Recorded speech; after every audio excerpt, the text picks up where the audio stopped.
Malawi Today. Taife anthu akudowa kasangadzi mpata oti tiperekepo mafunso poyambirira ndifuna ndidziwe keno kuti kodi inuyo mangogwira ntchito yokoza ndege yokha kapena mathaso kuyendetsa ndege, ndipo ngati mmatha kuyendetsa ndege dunia imene inachita ngozi munayendetsapo?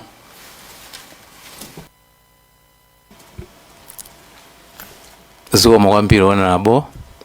Ine ntchito yanga ndiyo kukonza ndege, kuyendetsa ndege sinditha. Tikakonza ndege, to want to go for a test flight, I have to go with a pilot. Malamulo aviation, for you to be in the air, you must have a license to fly. Not anybody can just go into the air and fly. It's not allowed. Even if technically you know how to fly, but you must have a license to fly. Malamulo aviation amateur. So for a test flight, I always go with a qualified pilot. Thank you, Honorable. Ndieno ndimafuna ndimvetsetse bwinobwino chifukwa mmene mmafotokoza munanenapo kuti ndegeyi inali bwinobwino, mmene manyambuka kuzomba kupita ku Blantyre kupita ku Nzuzu, inuyo mukunena kuti ndegeyi inali bwinobwino moti ikanatha inali yoti no imayenera kumauluka ndithu. Dzulo pamene tinali ndi Captain Ntani anatifotokozerapo zokhudzana ndi mitambo yovuta kwambiri mlengalenga. Anachulapo za mtambo umene umatchedwa mu Chingerezi kuti cumulonimbus, akuti ni mtambo umene umakhala ovuta kwambiri. Ndiye ndikuiwerenga BFU report, final report, pa page 59 pali zithunzi zimene zinachokera ku satellite images amene anajambula mitambo imene inaliko kunthungwa kumene kunagwera ndege imeneyi. Mitambo imeneyo pa page 59 ya BFU report aijambula bwino kwambiri, makamaka amene tikuona zithunzi zakala. Maganizo mwanga nuona ngati kuti inali mitambo ya gulu limeneli la cumulonimbus. Ndipo ayikaponso nthawi imene amajambulira kunthungwako pakati pa 10 o'clock ndi 10:15. Zithunzi za mitambo imeneyo aziyika pamene popo. Ineyo ndimafuna ndikufunseni kuti mmene mukufotokozera kuti ndege inali bwinobwino, munayiona inali bwinobwino ndipo inali airworthy yoti ikhoza kumauluka ndithu bwinobwino, inu mukuona kuti chimene chinapangitsa ngozi imeneyi chinali chani?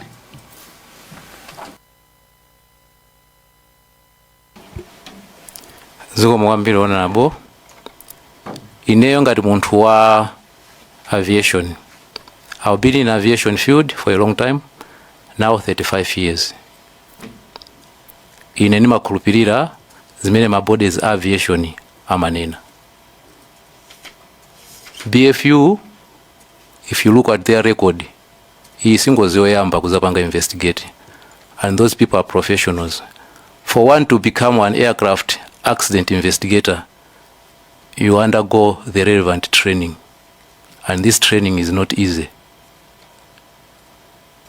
I can tell you, even here in Malawi, we don't have a single aircraft accident investigator. Even the Department of Civil Aviation doesn't have one. So me, I believe in what the experts told us. Thank you. Komado force sumuna yanki nde mwasi ya malere andonsa amena kumva pena bage presentation yanu inali bwino kwa basi kumona mayankidwa anu amakhala kuti simukwata mbasola zikanakhala bwino kuti muziti masula afusafusa lomveka kwambiri. Nde maganizo anu ndege inagwa faja cumulonimbus kunabwera anzanu kunoko Captain Ntani amene anatifotokozera kuti ndege inagwa kwa mitambo cumulonimbus amene ni mitambo yoopsa kwambiri yoti makhala imatha kubwera mwadzizizi komanso ikatuluka imakhala imapanga stretch distance yaitali kwambiri. Ndi akufunsa mfunso iwowa kuli muyankhe funso la community members zikanakhala bwino mutatiyankha. Zikomo kwambiri chair. Nkhani ya mitambo amaidziwa ni mapilot. In engineering you don't study the weather, you study engineering. So nkhani ya mitundi ya mitambo ndi nkhani ya mapilot. Chimene ndinganenepo ineyo nchokuti the prevailing weather conditions at the time contributed to this accident. Thank you, sir. So nzati mukunena kuti za community members simukudziwa chilichonse kuvomereza ndi bwino. Iyo ni mbali yena amene ali ndi akadaulo ndi meteorology. For information simapilot ya mapilot amatenga information kwa meteorology. Nenga tufana timvesese bwino Bwanji taita ni ma experts a meteorology abwera za fotokoze. Zikomo kwambiri chair. Mapilot amaphunzira za meti in detail. Chimozimozi mena amaphunzirira ameti. Ndipo you have to pass that module to be a pilot. Zikomo kwambiri chair. Fusolomaliza che. Zikomo kwambiri che. Fusolomaliza asilikali ambiri amene abwera kunoko kudzaonekera komiti ino. Akumanyadira kwambiri ndege imene inagwa ija kuti inali ndege yabwinobwino. Inali ngati ya new one chifukwa chonena kuti inauluka ma hours osapitira 4000.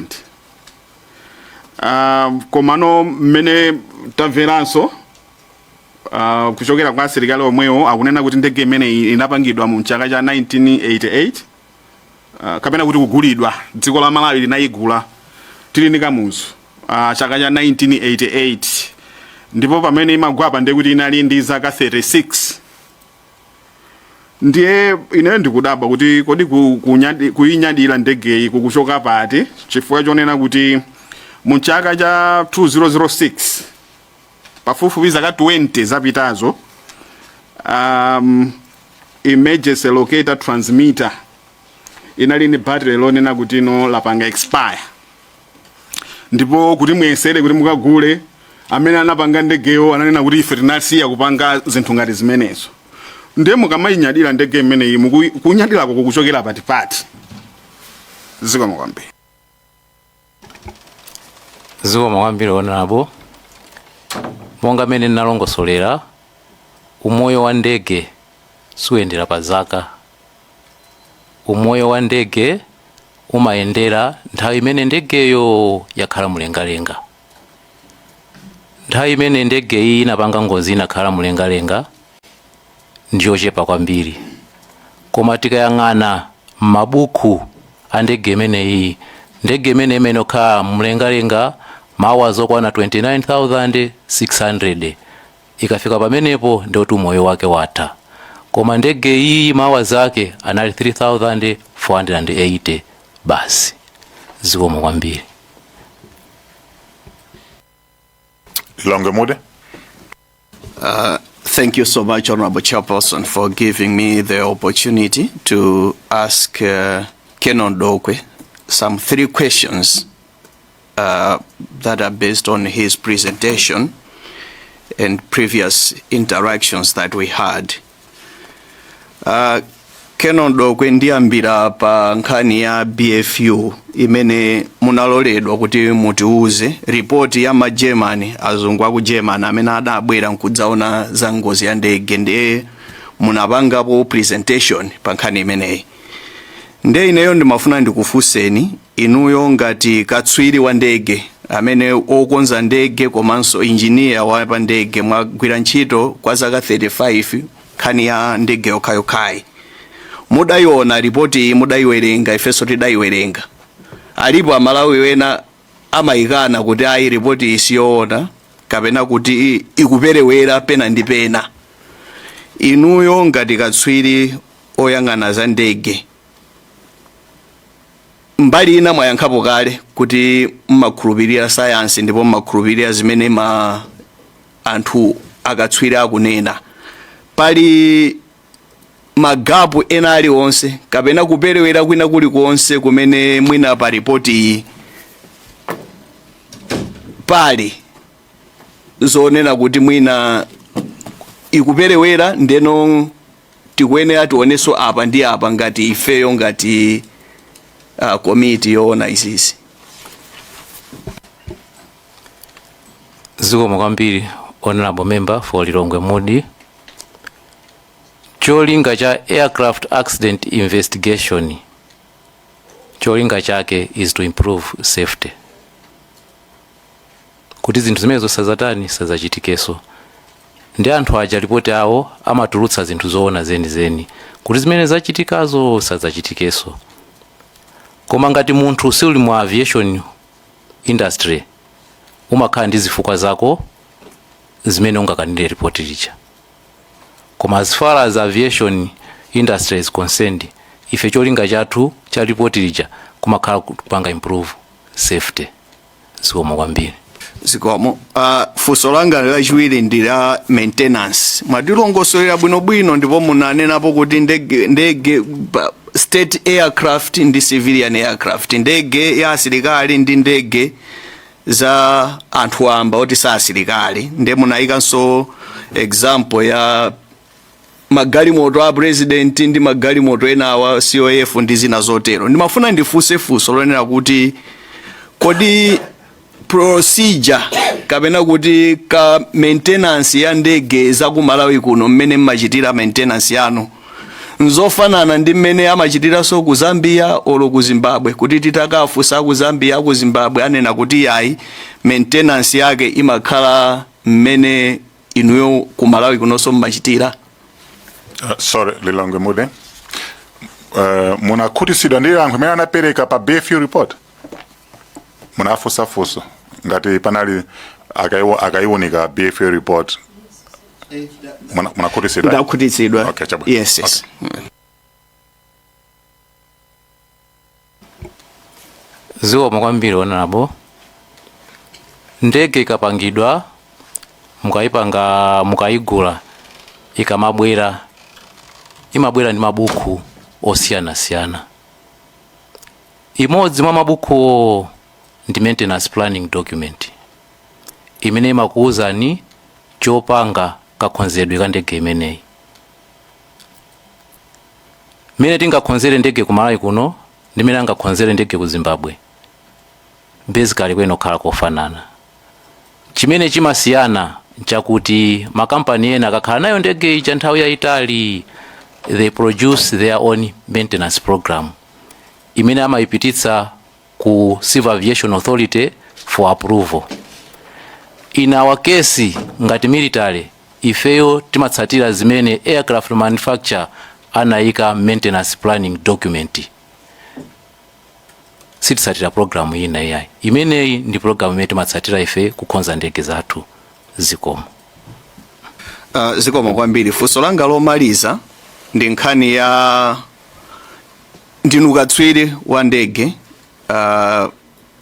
mwakonza ndege komanso ndinu engineer wa ndege. Ndeni ufuna ndifunsezo za chitsulo chimodzi cha mu ndege chimene mwina tili ndi mafunso kuti kodi chimagwira ntchito bwanji.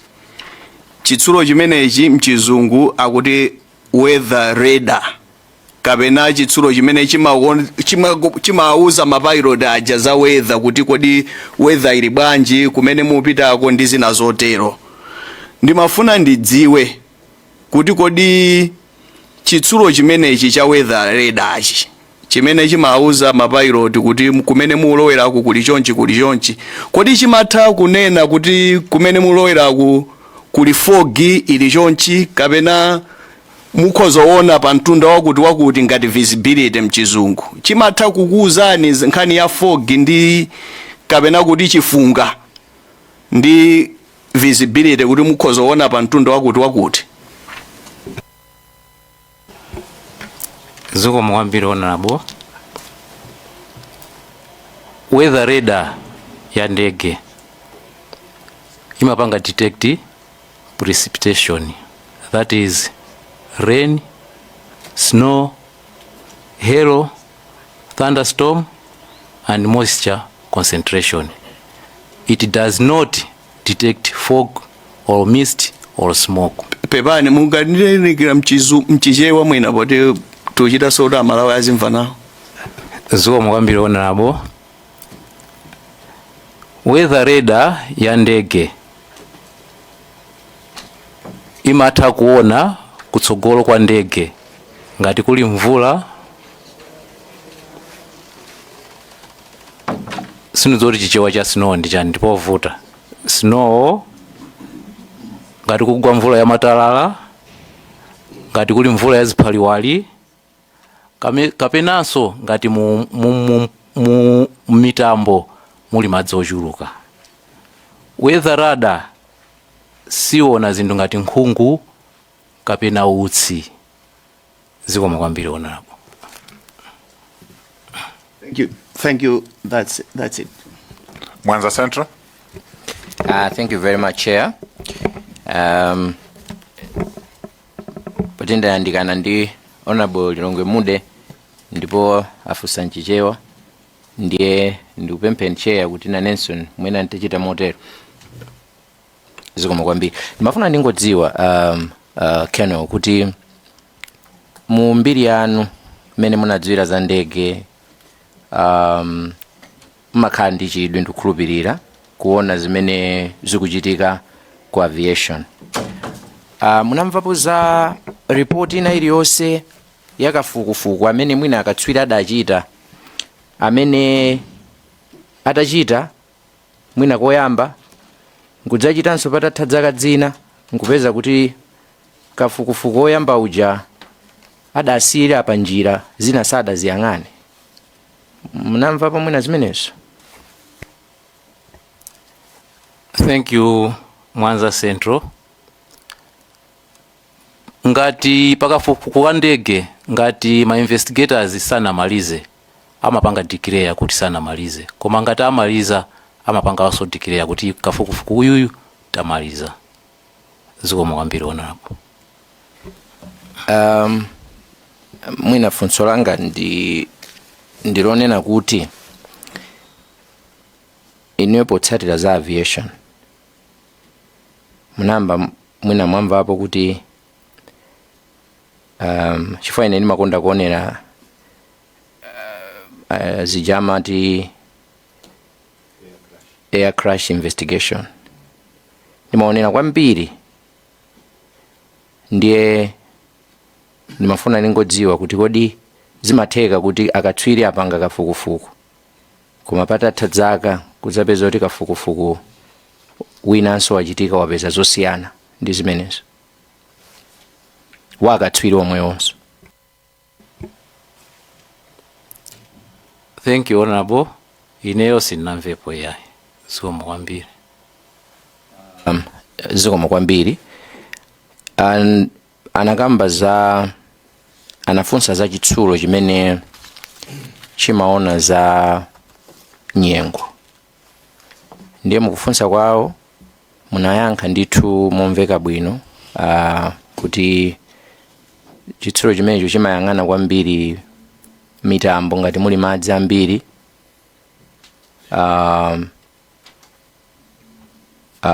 snow kapena kuti mvula ya matalala tingotero kuti imveke bwino. Ndimafuna ndidziwe kuti chifukwa patchulidwa kwambiri za mtambo wina wake umene ukumatchulidwa kuti cumulonimbus. Ndithokoza Chair kuti mwanena kuti imeneyo kwambiri abwera akatswiri azanyengo adzatiuze za mtambo umene ufa watchulidwa kwambiri. Komano ndimangofuna ndifunse kuti mtambo uwu ukhoza kukhala so umodzi mwa mitambo imene kachitsulo kamene kukakhoza kuona, koma ngati muli Belgian it's okay. Ndimangofuna ndidziwe chifukwa choti funso linafunsidwa and munaliyankha, komano kungofuna kudziwa ngati kuti mwina paka chitsulo kameneka kutinso mwina mitambo iyi ikhoza kukhala so mu gulu lomwe ikhoza kuonedwa ndi kachitsulo kameneko. Zikomo kwambiri Honorable. Apopo sindikudziwa yayi. chomwe ndikudziwa ine zimene imaona weather radar ndi zimene ndafotokoza zicha. Zikomo kwambiri onapo. Zikomo. Pomaliza chifukwa chokuti munakamba za munatipatsa science ya momwe moto umachitikira, ndimafuna ningofunsa kuti kodi ndege ikamauluka mwamba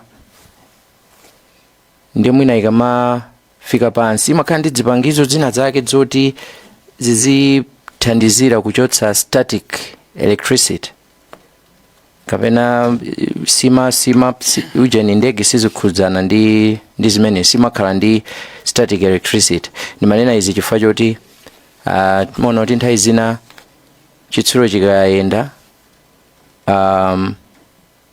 thupi likamakhudza chinthu chija pamakhala ndi thupi kenaka kamamveka ta amati static electricity. Ndipo ndinu akatswiri a kukonza ndegezi, kapena nthawi zina madziwa kuti pali zitsulo zina zimayikidwa mmene muzothandizira kuchotsa zimenezo. Zikomo kwambiri onapo. Ndege zoona imakhala ndi ma static wicks amene amathandiza kuchotsa static electricity. Zikomo kwambiri onapo. Zikomo kwambiri. Nafuna ndiyimire pamene pa chair pakakhalanso mafunso ena ndibweranso.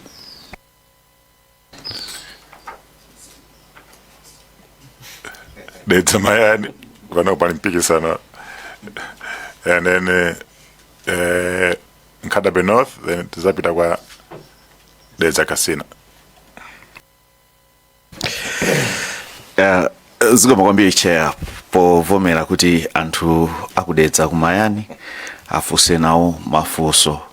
Kaonero ndakumvetserani mwachidwi kwambiri ndi kufotokoza kwanu, ndipo ndinganene kuti presentation yanu ndi imodzi mwa presentation amene ndatsatira mwachidwi komanso mumalankhula zinthu mwachindunji, ndipo mukuoneka munakonzeka chifukwa munali ndi zambiri zimene mwationetsa.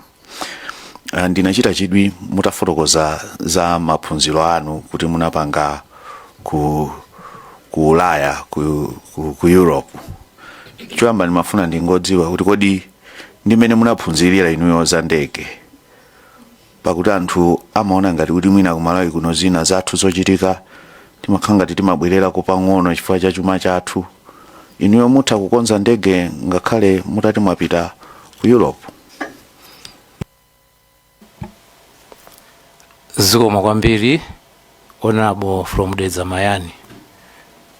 Ineyo license yanga ndinanena eti ndiya EASA, that is European Aviation Safety Agency, covering the whole of European Union. I'm certified by that body. Thank you, Honorable. Zikomo kwambiri kusonyeza kuti maphunziro anu sitingakayikire pena palipose, ndinu munthu ndithu oti ngodziwika internationally mwina chichewa chake titero. Ndiye mmati ndidziwe kodi ndege zimene mumakonzazi zimakhala ndi geja ya mafuta? Zikomo kwambiri Honorable. Ndege ina iliyonse imakhala ndi geji ya mafuta. Kupatula geji ya mafuta imakhala ndi low fuel pressure warning, imakhalanso ndi low fuel quantity warning. Zikomo kwambiri. Mu kufotokoza kwanu ndathokoza kanero.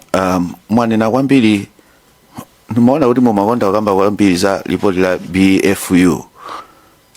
Mwina ifoti nanunso munapangidwa so maphunziro anu cha ku Europe komweko kumene so kuli Germany.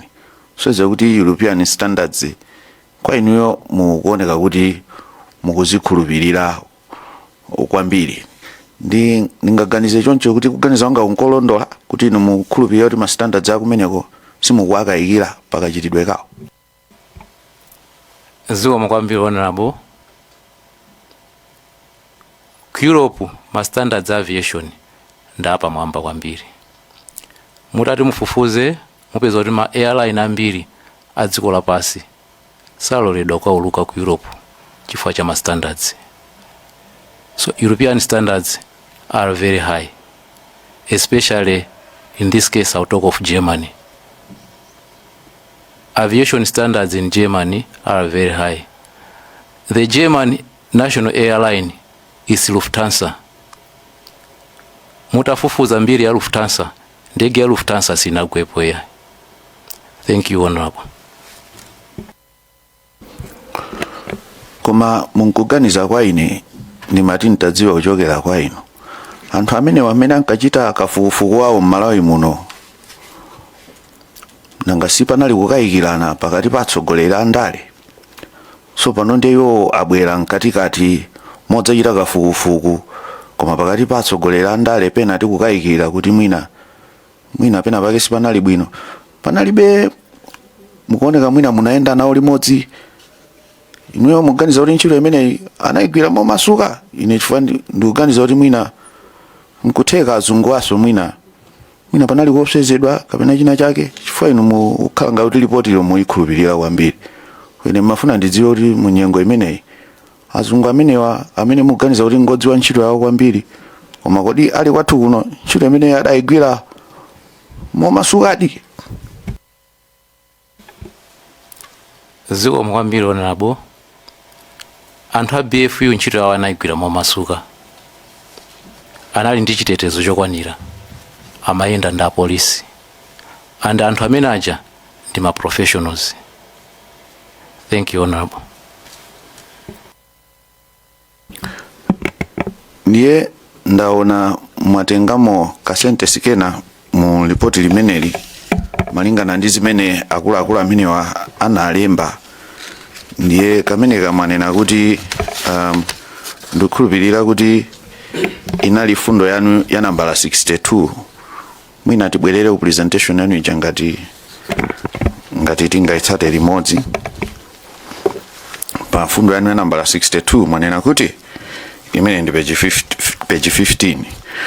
Mwanena kuti in simple terms the crew was operating under Visual Flight Rules VFR, which requires pilots to maintain visual reference with the horizon, terrain, landmarks and obstacles.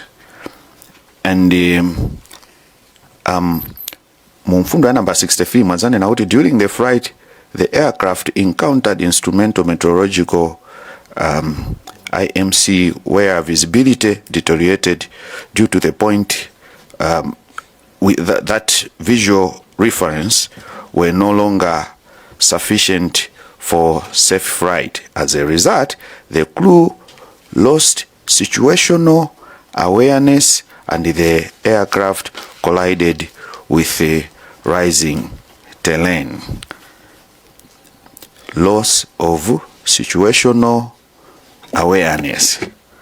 Fuso limeneli la loss of situational awareness ndinafusa so dzulo kwa apiloti kunena kuti pali liuli na munzanu zoyendesa ndege zoulusa ndege imene imachedwa spatial disorientation imene ikufanana tanthauzidwe lake ndi mawu omwewa onena kuti loss of situational awareness. Ndenu poti mwagwira ntchito kwa zaka 35 kodi zimenezi zingatengere kuti munthu iwe ndiwe pilot wanyowani kapena poti ndiwe wakalekale ndi sizingakuchitikire zimayenderana ndi experience ya pilot kapena ndi zinthu zoti wina aliyense zitha kumuchitikira malingana ndi kudziwa kwanu pa nkhani ya za ndege zikomo. Ziko mwambiri Honorable. Zimene siziyendera experience aliyense zikhoza kumuchitikira. Ziko mwambiri. Funso langa lomaliza kapena ndemanga yanga kwinako ine ndingothokoza kwakukulu chifukwa chonena kuti mwaonetsa kuti skulu imene munakachita ku Europe komanso ndi ma institution amene ali kumeneko inuyo mukuadalira. Komabe nkhawa yanga ija sindichosabe nanga sa polisi amalonderawo ndi asilikali amenda nawo anali kumalawi konkuno a BFU.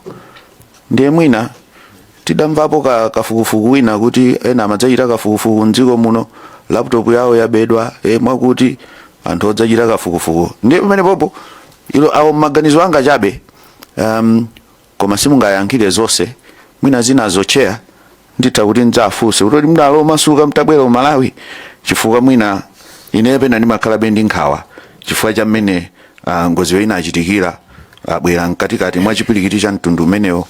Zikomo kwambiri chair, yenayo ndine manga. Zikomo.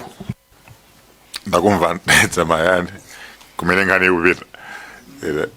So yeah, thank you chair. Mine yakulira akeo ndoko yakulira, so supplementary pa. Okay. Keno ndokwe a BFU report yadalembera ku Malawi kapena adakalembera ku Germany. Mafuna ndingofunsa pamene. Zikomo kwambiri honorable Lilongwe Muni. Report anakalembera kwawo ku Germany. Zikomo kwambiri. Nkatabe North and then Desakasina. Yeah, thank you chair for giving people in Nkatabe North to ask questions.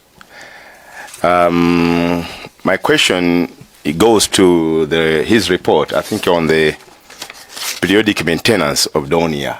They say Donia 228. Colonel, I've got 3 questions. I'll be engaging with you to get clarity. First question is, in the say Donia 228, in the history of maintenance of this aircraft, has it ever been returned to the base due to the technical failure? Thank you, Honorable, from Nkatabe North. An aircraft is a machine. And a machine can develop faults. Yes, this has happened before. How many times? Thank you, Honorable. That one I cannot tell, because the Donia 228, this one in particular, which was involved in the accident, came in 1988. It was even before I had joined the military. So I wouldn't tell. Thank you, Honorable. So while there, Tilipo Mwepo, would you know the historical nature of the faults of this aircraft since you were the engineer? Historically, vuto lima pezeka pafupi lima chuluka la Donia nalijana. According to machine inde emafanyika service kumwezeka mafault kuma history mukatokumbukira kuti history ya mafaults inalijana pa Donia 228. Yeah, maybe to clarify on that. I was coming on there. So I need to expound. Okay? Especially which equipment was subjected to the frequent maintenance of this Donia? Thank you very much, Chair. Thank you very much, Honorable. The system that we developed constant faults is the landing gear. Normally we service the landing gear using hydraulic fluid and nitrogen. And most of the times, because this is a material aircraft, we land in unprepared airstrips. The landing gear needed servicing most of the times. Thank you, Honorable. Yeah, thank you. So on this case of Donia, it was learned that when it was crashing, the landing gear was out. Can we say that, can you confirm that the aircraft had a problem? Thank you, Honorable. When the crash landed, the crash happened, the aircraft was approaching in Zuzu, and the pilots were trying to locate the landing field. When you are trying to locate the landing field, you reduce the speed of the aircraft. Once you reduce the speed of the aircraft, the systems of the aircraft assume you are about to land and you have forgotten to extend the landing gear. So there is a warning that is triggered, reminding you that the landing gear is not out. So normally what the pilots do is they extend the landing gear to prevent this warning, continuous warning system. Tui, tui, tui, tui, tui, tui. So once they reduce the speed of the aircraft, the pilots will automatically extend the landing gear to prevent the warning from coming on. Thank you, Honorable. On your response, you speak. On your response, you say the pilot was approaching Mzuzu. Have you ever been to the accident scene? Yes, I've been. Is that in Mzuzu? How many kilometers from Mzuzu there? I wouldn't tell how many kilometers, but according to my report, what the BFU found is loss of situation awareness by the pilots. So we can agree that it was not landing in Mzuzu. That's why I was asking about the landing gear, that it was found that it was out, meaning that the same problem which you are mentioning here, we can confirm that the aircraft had fault. Thank you, Honorable. The aircraft did not have a fault. The aircraft had a master warning system. And according to analysis by the BFU, no system was malfunctioning. Thank you, Honorable. Chair, the last question is about the same technical. What inspection, technical checks, and airworthiness assessment were conducted on the aircraft prior to its departure on 9th June 2024? Prior to the departure of this aircraft on 10th June 2024, 3 inspections were previously carried on this aircraft. There was a 150 flying hour inspection on both engines, 3 months inspection and 6 months inspection on airframe. Thank you, Honorable. Oh, Chair, I appreciate. But I think my colleague has asked him one of the question, confirm about Lufthansa. Is it Lufthansa air flight in history had no crash, but I just wanted to make you aware that they had several crashes.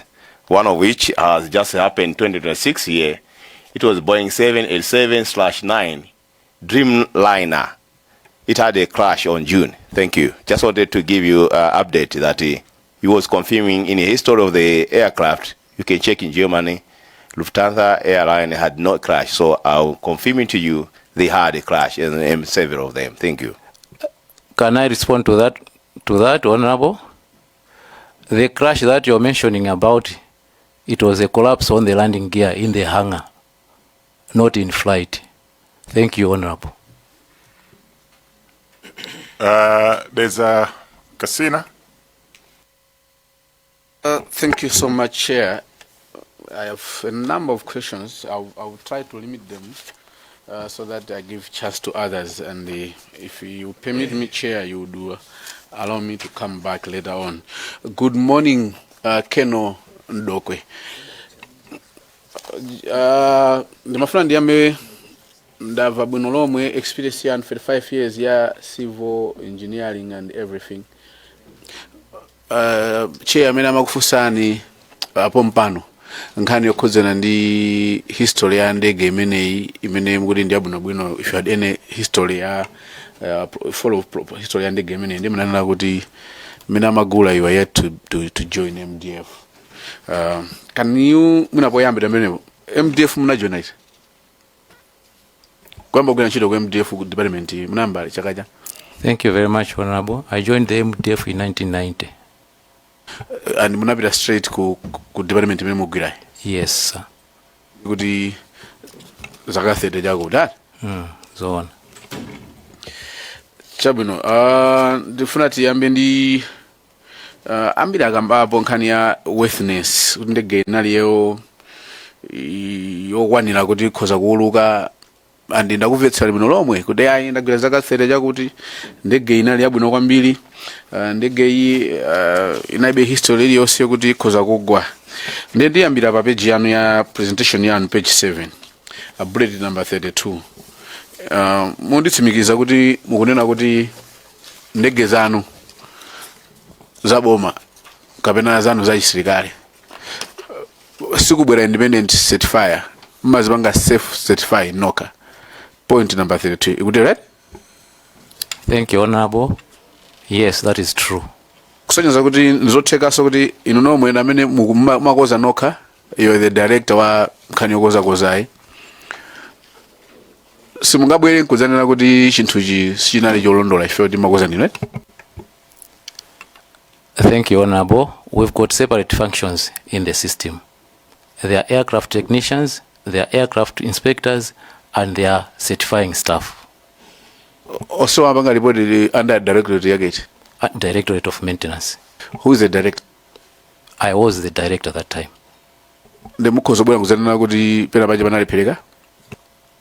All the maintenance records for this aircraft are available. Yeah, marekodi alipo. Marekodi omwe mapanga ndi officers anu kweneko. Koma ndonena kuti without popanda independent certifier opanga audit ntchito yanu, mukozo bwera nkonena noka banyanga kuti I think apena paje padalipereka ola nyamatanga apadaliphera. Certification mapanga yoti mapanga noka according to your own bullet in 32 year presentation yan. Yes sir, that's correct. Mukoza unena kuti munaliphera pena paje? Aircraft maintenance, even in civil aviation, amapanga certify OCA. It's only an aircraft certificate of airworthiness imene machitika annually, imene ma inspectors amabwera, but the whole of maintenance that is carried out within the organization is certified by the people in that organization. There is no difference. Thank you honorable. Inedo yanu indimawerenga, if I read you have said the military organization assumes responsibility for ensuring that aircraft are maintained, operated in an airworthy condition through its own approved airworthiness management system.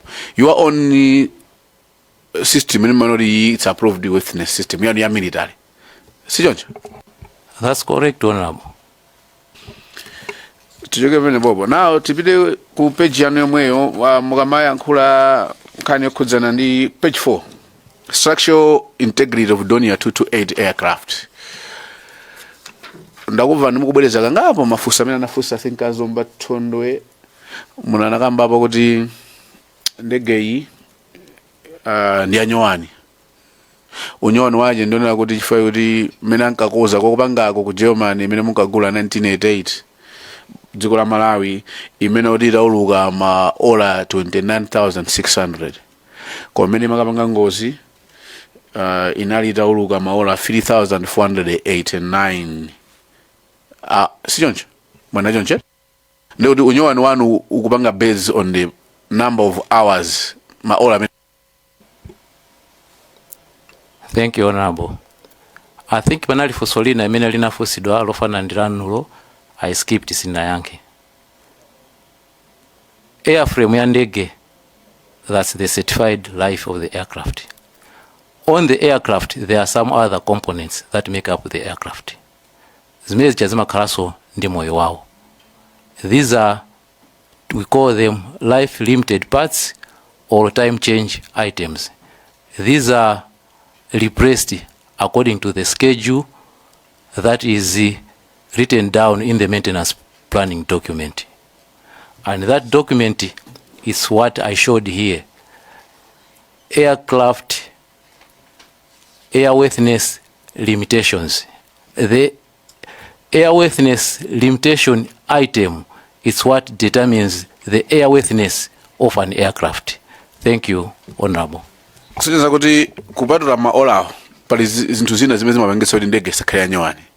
ikozikhala kuti chinthucho sizinakwane maola aja amene anapangira ku factory ko koma chamba kale kutha chisanakwane ku maola ako tikozigwizana pamenepo. Thank you, Honorable. In my language, sina use ya nyuani, ndayuza airworthiness. Thank you, Honorable. Airworthiness nchicho ni chani? Tandiuza ni chichewa cha airworthiness. Chichewa cha airworthiness ndo ndegeyo ndiyo kwanira kukauluka. That's airworthiness. Because tikozogwizana kuti chinthu chokuti machisanzo galimoto yokuti izatha mwina ka 500,000 mileage ikhoza kupanga ngozi ili pa 10,000 mileage or ili less than 1,000 ikanala nyuwani zotheka ti ziwa mwambiri ndizotheka komano it depends ndi ngozi yake. Koma ikhoza zotheka kuti galimoto ya nyuwani ukhaso ndi vuto limene la mabreki imene tikozanena kuti ili roadworthy kapena ikanali nyuwani sinafika kokutako koma mwina yapanga develop 40 ya mabreki mene munena kuti ndege imene inali ndi landing gear problem nthawi zambiri imene makonda kukoza you will still maintain and stand kuti it's still worth it. Mwina sindikumva nifunsolo mutabwereza galimoto ikanali nyuwani koma sinafika mileage yambiri koma ikuzikhala ndi vuto la mabreki nkopanga nayo ngozi or hydraulic oil wawo kuti onongekamu watamo ikhoza panga ngozi zotheka ndizotheka idakhala kuti ilibe hydraulic oil koma galimoto ndi ya nyuwani is it still roadworthy? Ndizotheka yes. Ikabe roadworthy? No, it's not roadworthy. Ndege imene mwana kuti inali ndi vuto kuti makozakoza landing gear from mnayankhula amene amayankha mafusafusa anafusana ya Katabe North, you still call it airworthy? Yes, that's airworthy. The landing gear is servicing. What we are doing is servicing. There's a difference between servicing and fault rectification. That was servicing the landing gear. Chimodzimodzi mene material iniyo oil ngalimoto mwanu or another machine. What we are doing is ndakambaso kuti landing gear ya ndege mmalowa nitrogen ni hydraulic fluid. So what you are doing is replenish these things. Mene mmasinta ADI. Munakamba za ADI. No, sinakambe za ADI. Usane naje nkhani kuzana ndi inafusidwa hapo nkhani ya ADI ndikumbukira. I think mina sino kuti inasintidwa I think 2 weeks before the accident. Are you aware of that? Yes, I'm very aware. Inionga di director wa maintenance. ADI imene inali ya brand new kapena munajosa bandege ino? It was a brand new ADI and the certificate of conformity is available. And the certificate of release it's available. Inali brand ya mkozo di gaira so mwina chair, fluid chair, kuti muti patsaso mkozo di gaira mbono wajimene je? Nizotheka as long as you make the request. I'll go to your bulletin number page 8, abscess of impact ya fire. I think anaikamba boso azanga ina anagamba Azomba City South nkhani ya moto wa kuti ndege itagwa ndaona kuti malongosola nkhani khuze na ma impact ndi kuti zimene okhala motani fire triangle imene mwaika pa presentation yanu. Anthu ena amatero kuti mwina mafuta adache pamo ena adapo pamo nchifukwa che itagwa sida yake moto. Dzulo Captain Nthani analongosola kuti ndimene mwalongosola ino apapamo zanu zakhuza ndi ignition mechanism capable of igniting the spewed fuel. Are you trying to confirm kamena kugulizana nawo Captain Nthani kuti mwina nkutheka mene makagwa ndege master switch was off?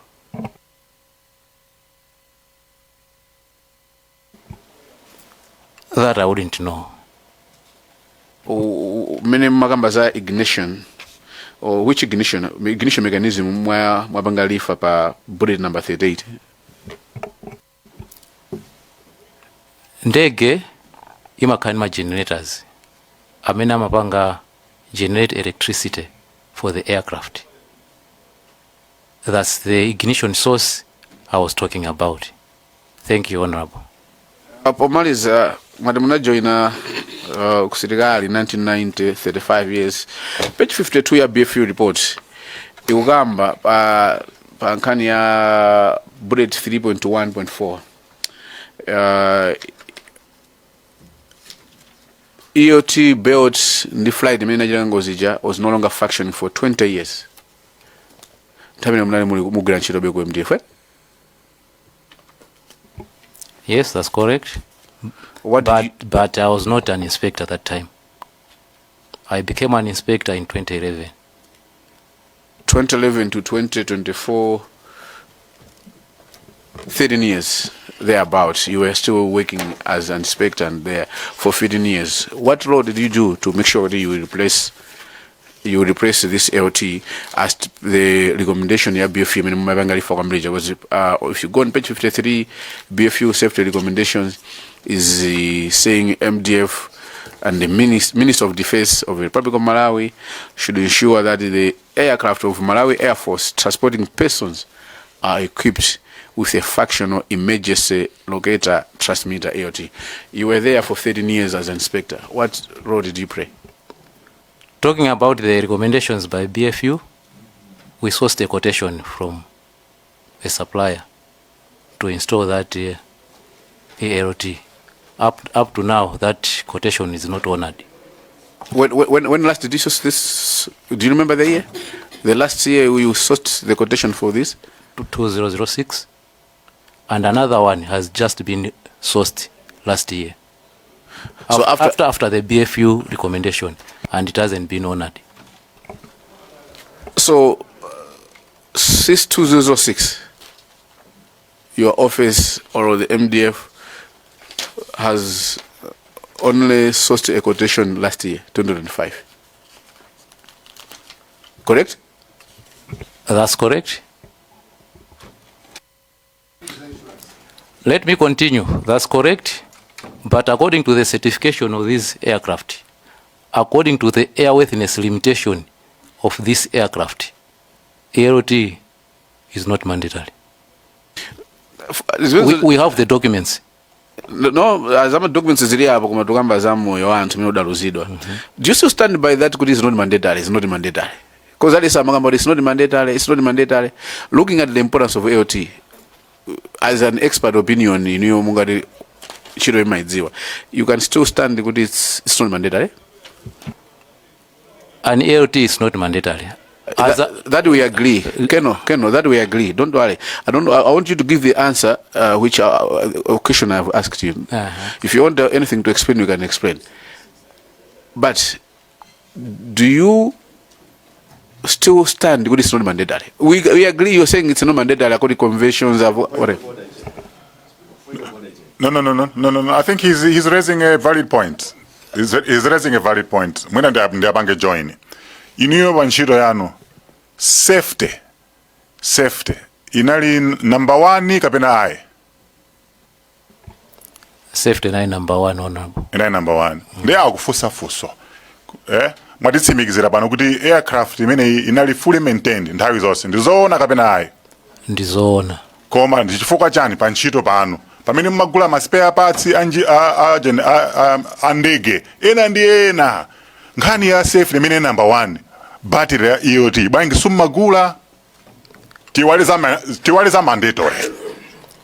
mandatory koma inuyo mukuti safety kwa inuyo ina chinthu chofunikira number 1 ndako kufusani kuti chimene simmapanga prioritize battery ya EOT chinali chani zoma kwambiri onabo apatu nkhani sinali battery nkhani inali kusintha system. The ELT that was installed on this aircraft was ELT-10, and this ELT-10 had become obsolete. We had to move to the new generation ELT, which is ELT-406. The whole system had to be overhauled, including the wiring. It's not only about the ELT battery. Thank you, Honorable. Okay, so are you still maintaining, looking at the 10 June circumstances event, you would still say it's still not mandatory? No, Honorable. If you can go through my presentation. You need to find a different word, not mandatory. Kapena necessary. Mwena nchosafunikira abe kapena. ALT ndiofunika. Ndi chifukwa chake mutati muone munotsi mu presentation yanga. Tanena kuti management ya Air Force payoka, even though this is not a requirement for a military aircraft, payoka inaganizira pakufunikira kwa ALT. Ndi anakatenga quotation kuti yayi ALT ndiofunika, including flight data recorder, including cockpit voice recorder. Ma quotation anakatengedwa kuti especially Tango 03 being a VIP aircraft, tentike mozida zimenezi ndizofunikira. Ndege zinazi zinagulidwa for troop transportation, while T03 was specifically bought for VIP transportation. And anthu anaona requirement yoti zinthu zimenezi ziyene kukhalamo, but the quotations were not honored, and ilo si vuto la Malawi Air Force, ndi vuto la Malawi government. Ndikoza kuuza ndege imene iyi anamugwisa ntchito kamuzu kupita kulikoma. Bakiri Muluzi has used this aircraft, Bingwa Mutharika has used this aircraft, Lazarus Chakwera has used this aircraft. Sorry, I'll say this. Nziko muno anthu amadziwa kugwiritsa ntchito chinthu, koma mukapititsa mavuto kuti tatithandizani ichi, palibe chimene chimabwerako. We know how to use these assets, but when it comes to funding, people back off. I don't know what is the problem, but that's the problem we've had. Nthawi imene zinthu zimayenda, I will not misword. Ndi nthawi imene ndege zimene zizi mwina ine kamene anagula kamuzu tina ndi funding yabwino kwambiri. We even had a presidential aircraft, but after that the Air Force has been going down until now. Tiri pa nkhani yomweyo. Mukunduza kuti a former president ndiye na onse ma president amene analipowa amadziwa kuti pakwera ndege imene iyi inalibe ELT ndi black box. No, that I wouldn't know.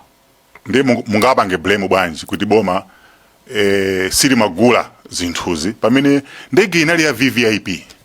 Ndi anthu a VVIP a vice president amakwera ndege imene, ma president amakwera ndege imene samadziwa kuti mulibe ELT, kuti akagwa ndege ikagwa sadziwa pamene ndege yagwera.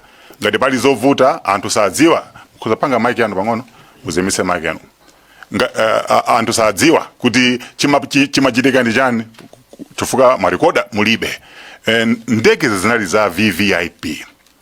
Chinaukanika ndi chani kuti mupange system overhaul kuti ma president amene akwera ndege iyi apeze ndalama kuti umoyo wawo usakhale pa chiopsezo.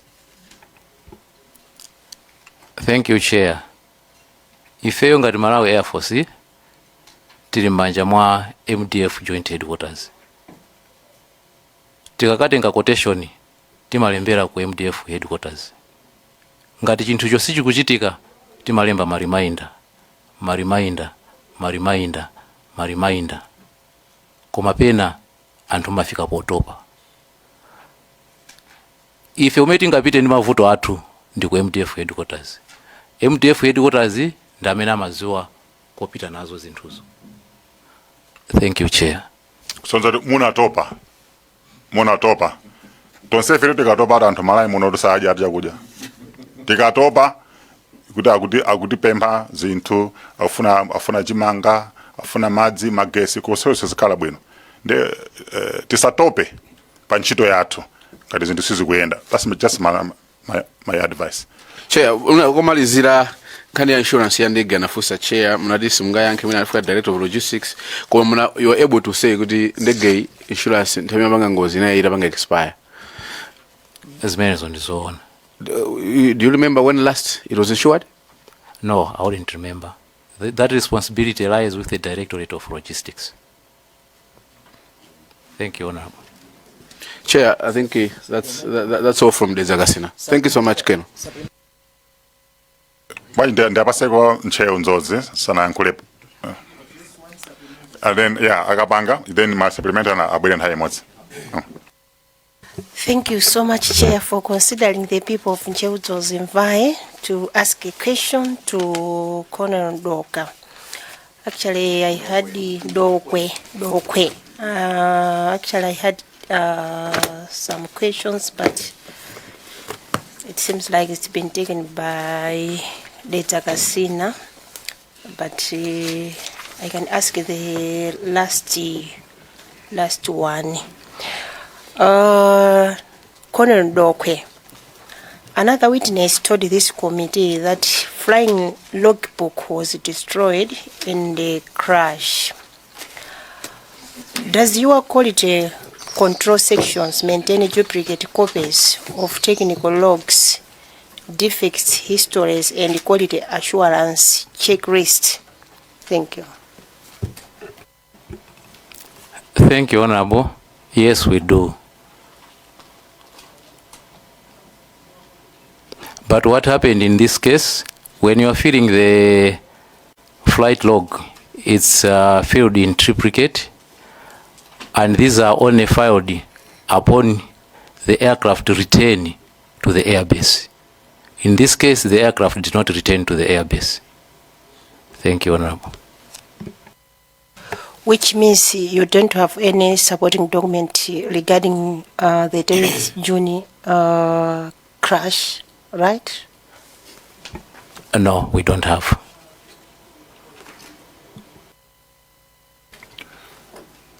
Mwanza Central and then Lilonge Mude. Thank you very much, Chair. Just two supplementaries. One is you mentioned something like altimeter. I just want to find out, did this plane have that function? Just to be sure. Thank you, Mwanza Central. An altimeter is one of the basic instruments on an aircraft. It is what gives you the height above sea level. Thank you, Honorable. Yeah, it's a basic requirement. I just want to know, was it functioning? Yes, Honorable. The altimeter was functioning. Okay, thank you very much. I think, Chair, we'll have to check on that one, because I've seen a write-up from one of the pilots recommending that the plane be fitted with an altimeter. I've got it here in the MDF report. So just take note. We need to verify that. And the sorry, Honorable. An aircraft will not fly without a functioning altimeter. That's a no-go item. Thank you, Honorable. Thank you very much. Maybe it was an error from the one who reported. That's why I'm saying we'll have to verify with the one who submitted that document, because that's one of the recommendations from one of the pilots, that it is important to put that feature, or rather to work on that feature. So maybe we'll check as a committee what he meant. Last one, on the ADI, Colonel, I just want confirmation. You said it was a new ADI that was fitted. Yes, Honorable. Thank you very much. That's all from me, Chair. Thank you so much, Honorable Chair. It's really a clarity that I was seeking, and I think he has responded. Mwina, just to make sure that I'm getting it right. I asked this again yesterday to Keno Machande, and I think you have responded, but just to get it right. Munatumiza quotation yoti mukufuna black box ndiranga mchichewa, munafuna black box ndi akaka ka ierotika mu 2006. Mudapempha kuti izizi zikhalemo chifukwa choti ndege yumanya mulaso ma president. Ndekuyambira 2006 sada kwe mutatumiza quotation simdayankhidwe mwakhala mukumbutsa kwa zaka mwina nde kuti kaya tinene kuti nzaka zingati, koma kuyambira 2006 mpaka zimene zachitikazi. kusonyeza kunena kuti mwanenanso kale kusonyeza kunena kuti mukunena kuti mmazifuna ndithu kuti izi simuzike mu ndegemu koma chifukwa choti simunapatsidwe ndalama nchifukwa chake chinthucho sichidapangidwe ndi choncho ndi momwe muonapo for Lilongwe Mudi. Zomba City, South, and then Zomba Tonde. Are you going to comment? Maybe just one of them. Okay, because we need to wrap up now. Thank you so much, Chairperson, for giving me another opportunity. No, Chairperson, just to agree with you that our Secretariat is doing some fact checking in case some things are not adding up. Therefore, nkhani tinayamba kumulonimba sija, I think ati chitaso check kumaso expert wa meteorology atipeza because enafe geography tinapanga kalekale taiwala komabe zimene makumbukira zochepazo akuti kumulonimbasi ndi rain cloud ndekwathu kunovula zimakhala pakati pa November ndi April ndezimatifuta zulo kuti tiyafusa bwanja captain kuti mtambo umwe unachokera kuti komaso tikuziwa kuti weather radar mene munanenera mtambo utu ndi moisture kwambiri umachita piki kusonyeza kuti weather radar mtambo umenewo iratha kuona munathawa funso limenelo komabe chilungamo ndi chimenecho komabe metanenera munatipemphabe madolo a meteorology kuti azati yankhule zulo zinavuta kuti tiyankhule nkhani imene tukhulupirira kuti acheya atipezera akabwera meteorology expert atiyankha. China ndimafuna so keneo tinafunsa kale zokhuzana ndi nkhani ya mafuta ija pepani kuti tikubwereranso munanena kuti atachita assess anzathu aku BFU ku Germany panel ija anaona kuti light imene inachita illuminate munatero ere Sinatero. Timafunsa muna mongo kumbusani kuti panel ikugwira ntchito munanena it was functional ndete nazafunsa kuti itakhala kuti mafuta athamo kuti angaziwe bwanji kuti mafuta anatha chikuzokhala chinayaka nthawi imeneja nasichikugwira ntchito kumano ngozi yachitika madolo aja kuona chimenechi angaziwe bwanji kungoona chimashinicho kuti mafuta anatha ndenga ndikumbukira bwino munanena kuti light yakeyo atayesa anaona kuti sinachite illuminate mini kuti mafuta sanathe sichoncho Ndi momwe muonapo sinachite illuminate ndeni mafuna be munapoti mulibe report ya BFU muna mukabwerera mukati chitire cheki nkhani imeneyi ili pa page 43 apapa munapoti is unfair to you chifukwa nkhani apa kunena kuti may have illuminated ndiye munatikachite cheki tikabwerera kuzomba andiso secretary munatichiteso find out nakasiya malawi kumvesera ndetikoza muna kuchita mislead ntundu Can you say again, Honorable? What does it? Can you read the paragraph? Read the paragraph. Chair, thank you so much. Akulemba kuti on page 43, technical aspects. The second theoretical possibility is that for some or all of the 8 display fields, the light may have been illuminated.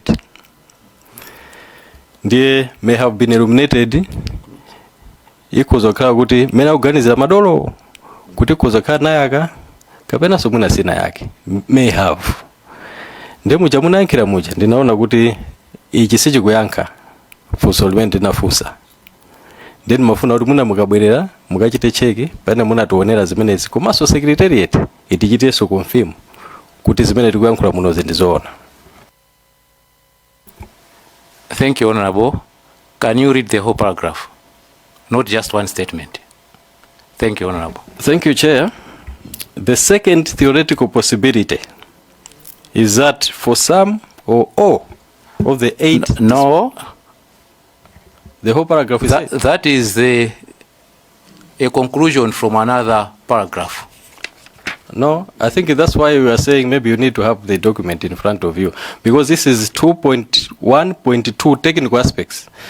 So there's a first paragraph, second paragraph, third paragraph.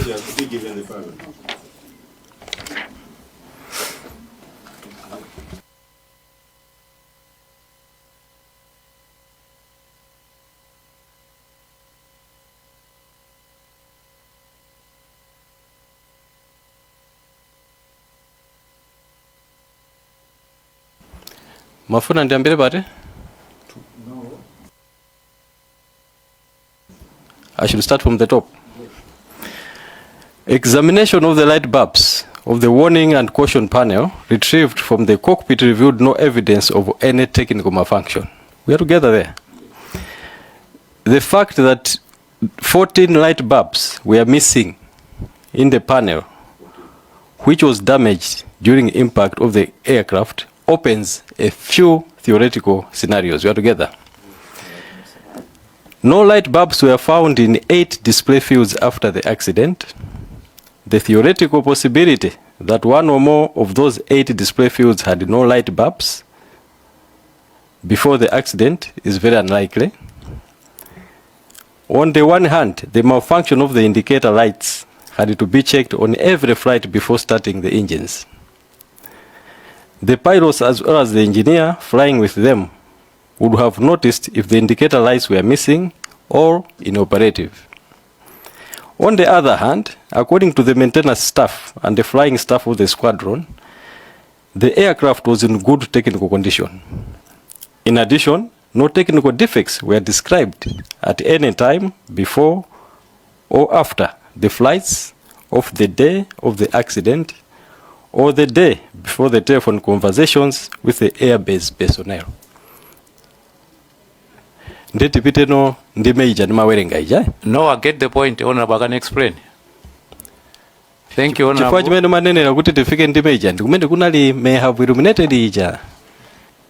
can proceed. You can proceed. Thank you, Honorable. The master warning panel for the aircraft is a standard warning panel. And Dornier aircraft are fitted with different systems. A Dornier in Kenya might have a system which a Dornier in Malawi doesn't have.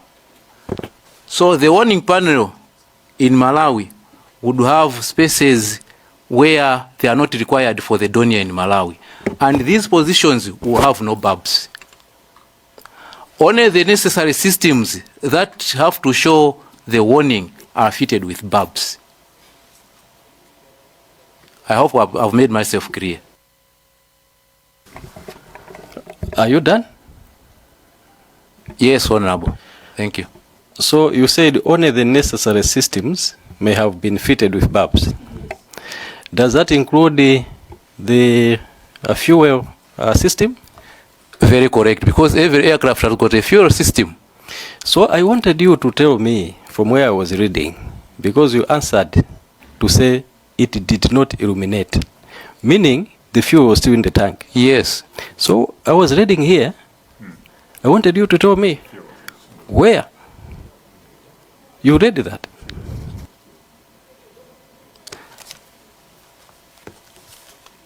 Examination of the light bulbs or warning panel and panel retrieved from the cockpit revealed no evidence of any technical malfunction. These were the bulbs that were fitted on the systems that applied to this particular aircraft. The systems that did not apply to this system, to this aircraft, had no bulbs. Chair, I think imuna Tizisiye bomwepo, because itananena anatianka kunena kuti BFU inajita analyze and the bulb did not illuminate. So zukanga tizavuta kuti atisonyeze hapa. That's why I was referring to secretary to check that fact, because here I can't find it. So maybe you can rest it there. Moving on, Chair. Finally, EOT taika mpandawa itali, and I was surprised kuti abweranso. Since you are the engineer, I think I should also join the team. The EOT kamashini kachi kanali in off position kunsi kumene kamakhala. In the cockpit it was on ARM position, if I'm not mistaken. Can you confirm? That's correct. So you have told us that this machine was obsolete, meaning kuti munasema ntchito. Is that the case? That's correct. Now it was found to be in off position. Chinthu sichimagwira ntchito. We were asking yesterday, why was it in the off position? Because putting in the off position, it meant kuti maybe as military, you are saying kuti kakakhala muna ku arm position tikagwa. In case it has happened, amaliwo ngwati wona. Why was this obsolete machine in off position? Thank you, Honorable. The recommendation from the Master Minimum Equipment List is that if the ELT is not functioning, you have to put the arm switch on off so that everybody knows that this equipment is not working. Thank you, Honorable. When you say everybody, include the pilots, because this is not in the panel, in the cockpit. In the cockpit, if I'm reading properly here, it was in arm position. So meaning, if before you answer, where these pilots are aware that ngakhala patikaika pa arm kusiku ka machine keniko kalim off position, were they aware? Thank you. Honorable Minister, the pilots were aware. The pilots before the honorable member. Sorry. Honorable member, before the pilots accept the aircraft, they do a pre-flight inspection. And even at the airport, when they are filing a flight plan, they declare whether the aircraft has got an ELT or not.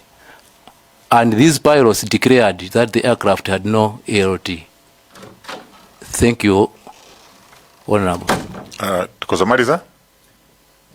Yeah, I think as we wind up, Nwafuna Beguri Chair, just to stress, kuti we may still need to close the nkhani ya Matheoles amene ukamba, mwina we need the facts. Chifoti, tikanganira investigation imene tikupanga lifa kwambiri ya BFU, analemba clear kuti munibe analysis ya weather, despite having geographical pictures za flight route. So mwina tingopanga stress kuti mutithandizire chair tipeze anzathu a weather. And mwina as we refer to the BFU, we should be mindful of the fact that we don't have any reference on the weather. I think that may have to be on the record. And that maybe let me stay, let's stay for now. Thank you. No, natokoza kwambiri kone tacheza bwino. Tina cheza hapo ndi a former Minister of Defense Honorable Haren Kandawire. Tina fosa funso kuti inuyo ku Defense Council kuti mumalandira ma safety audit ndi ananatai ma safety audits siti malandira kukuzi kunalibe nde poti ndino katswiri wa safety timafuna muduze kuti inuyo ndege zizi mazipanga audit mbali ya safety nanga ngati mukapanga audit maripoti anu amapita kuti. Thank you very much, Chair. My safety audit amachitika. And the reporting channel yatu from the air base, the reports go to Mara Air Force headquarters. Thank you, Chair. Kusanga kuti pali disconnect. Pali gap. The Defense Council bizimene zochitika cooperation. Chikala kuti aku Defense Council amalandira ma safety audit akanadziwa zimene zimasowekera mu ndege.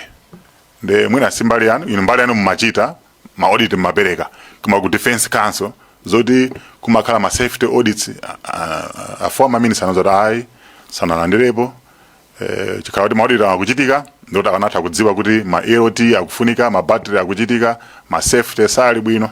Ndiye mwina part of our ndikunezeze tikhatu kupanga ma recommendations kwa zinthu zofunikira ku Defense Council kuti akamakumana pa agenda safety ya ndege izikhala yoyenerera kuti asilikali athu akamapita ku nkhondo safety yawo ikhale number 1, even ma VVIP akamakwera ndege safety ikhale number 1. Nde ndathokoza kuti mwatiyankha mbali imeneyo. Ndikuthokozeni kuti tacheza nanu nthawi yayitali mwatiyankha mafunso ena ndi ena. Mwina kapena muli ndi mawu omalizira? Zikomo kwambiri chair, zikomo kwambiri members of the committee. Ine ndifuna ndithokoze pondiyitana kuti nzaperekere umboni pa ngozi imene inachitika ya ndege. Inali ngozi yomvetsa chisoni, simayenera kuchitika koma inachitika. Ndingopempha mizimu ya anthu amene anatisiya kuti iwuse mumtendere. I've got a few remarks that I want to add also. Aircraft accident investigation is a specialized field. For one to become an investigator, he has to undergo specialized training to understand the tenets of aircraft accident investigation. I feel this committee needs the support of such a person.